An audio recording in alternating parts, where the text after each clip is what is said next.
Welcome to the first scenario, Realm in Chaos. This has 3 victory conditions and 2 defeat conditions. We can see that this scenario has a total of 12 turns and we are currently in the first turn. It starts with a gold of 180 for the player.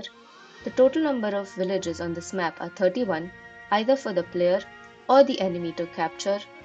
A total of 8 units under the Elvish captain's control. A total of 15 upkeep. Every unit recruited incurs a certain amount of upkeep at the start of each unit. A total amount of 11 net income. Every village captured incurs the net income at the start of every turn. On the top left, we can see a mini map of the whole layout of the level. We can see that here we have player units marked in red. Here we have enemy units marked by blue, and the green dot marking the captured shaman. From the map layout, it is clear that the map is divided into 2 sections. The left part, where the player's units are located, and the right part is where the major enemy units are located. Both the sides are separated by a flow of river. We can see that the elves and the reptile people, also called the Soren faction, are both under the Elvish captain's control.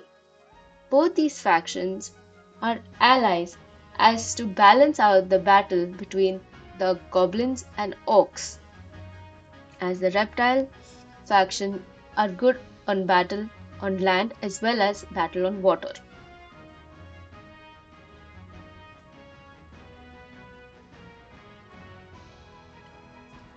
The whole map has a total of 3 major keeps. The keep here, which is on water, can be seen as the Soren keep. So if the elven captain, our player leader, travels to the Soren keep, they can recruit units from the Soren faction, which will help them battle in areas on water as well as on land. If the player is back on their own elven keep, they can recruit units from the elven unit. The recruitment can happen as this. The player can either recruit the elvish archer or the elvish fighter. So if the player is on the Soren keep, they can either recruit the Soren flanker or the Soren seer. The keep here, a swamp keep, is more centered in the action. So the keep here is where the enemy as well as the player both fight, as this is the one which has 3 empty hexes and more possibilities to recruit. The enemy does not start with any empty hex to recruit, as to stop the AI from rigorously recruiting during the start of the level and making the battle unbalanced and difficult for the player.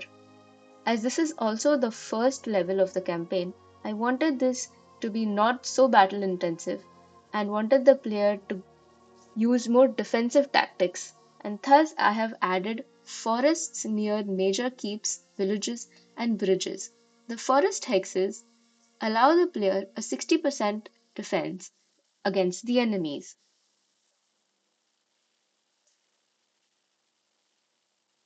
For this map, the units that I've chosen are the Elvish Captain, Elvish Riders, Archers, Soren Flankers, and Soren Ambushers.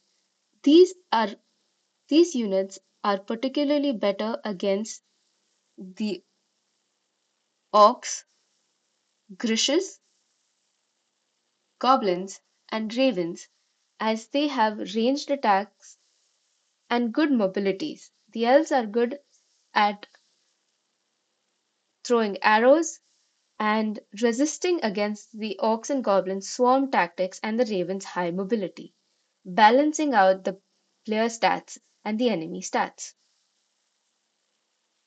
I will go ahead and show you a sample battle. So clicking on any unit, the highlighted hexes shows us how many moves that particular unit has in that turn. So the Elvish fighter can only move till here. So the keep offers him 60% defense and the grassland offers him 40% defense. Similarly, the forest offers him a 60% defense. This one lone player unit is in the enemy territory. He has been placed there to introduce the player with the battle mechanics, as he is the only one that can battle the enemy units in the first turn.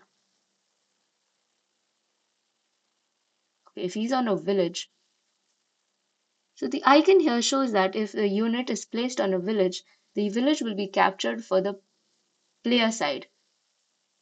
If he goes here, we can see there's a small red flag indicating that this village has been captured for the elves attack. See here, the Sorin Seer versus the Goblin Rouser. The Goblin Rouser doesn't have any range attack, thus he has 0% chances of hitting back. However, here the Sorin Seer has a 70% chance of hitting the Goblin. For melee damage, a Goblin has 60% chance, whereas the Goblin has 50% chance, and the Seer has 60% chance of hitting. But we will go with the ranged attack. So this is how the battle takes place. Moving on to the next scenario.